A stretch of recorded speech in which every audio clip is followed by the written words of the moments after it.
you've been stranded thousands of miles from home, without any money or possessions. Such a predicament would lead many to despair and curse their awful fate. But for Zeno of Cyprus, it laid the foundation for his life's work and legacy. The once wealthy merchant lost everything when he was shipwrecked in Athens around 300 BCE. With little else to do, he wandered into a bookshop, became intrigued by reading about Socrates, and sought out the city's noted philosophers to study with them.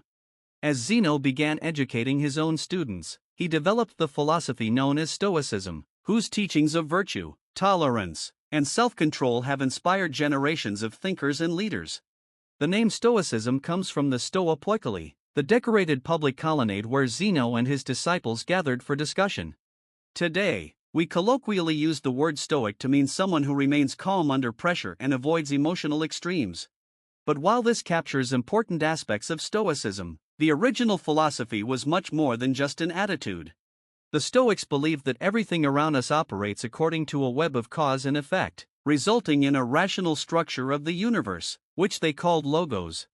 And while we may not always control the events that affect us, we can control how we approach them.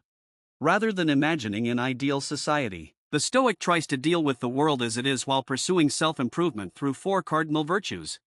Practical wisdom, the ability to navigate complex situations in a logical, informed, and calm manner. Temperance, the exercise of self-restraint and moderation in all aspects of life.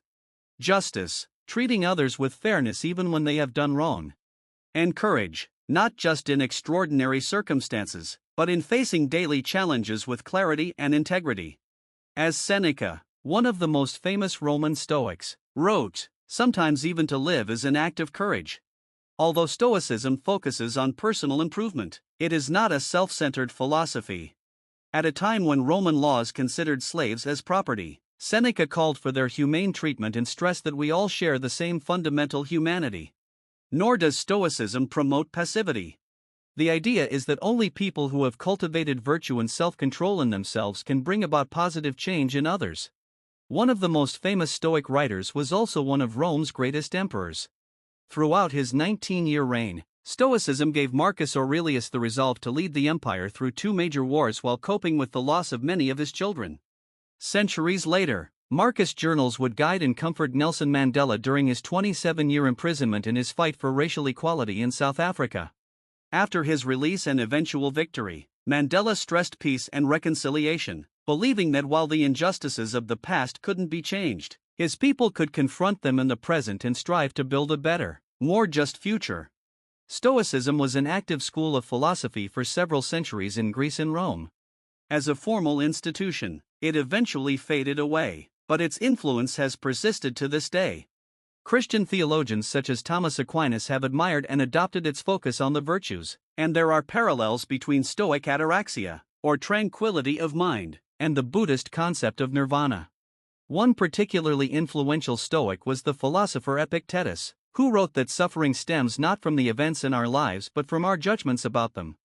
This has resonated strongly with modern psychology and the self-help movement. For example, rational emotive behavioral therapy focuses on changing the self-defeating attitudes people form about their life circumstances. There's also Viktor Frankl's logotherapy. Informed by Frankl's own time as a concentration camp prisoner, logotherapy is based on the Stoic principle that we can harness our willpower to find meaning in our lives, even in the bleakest situations.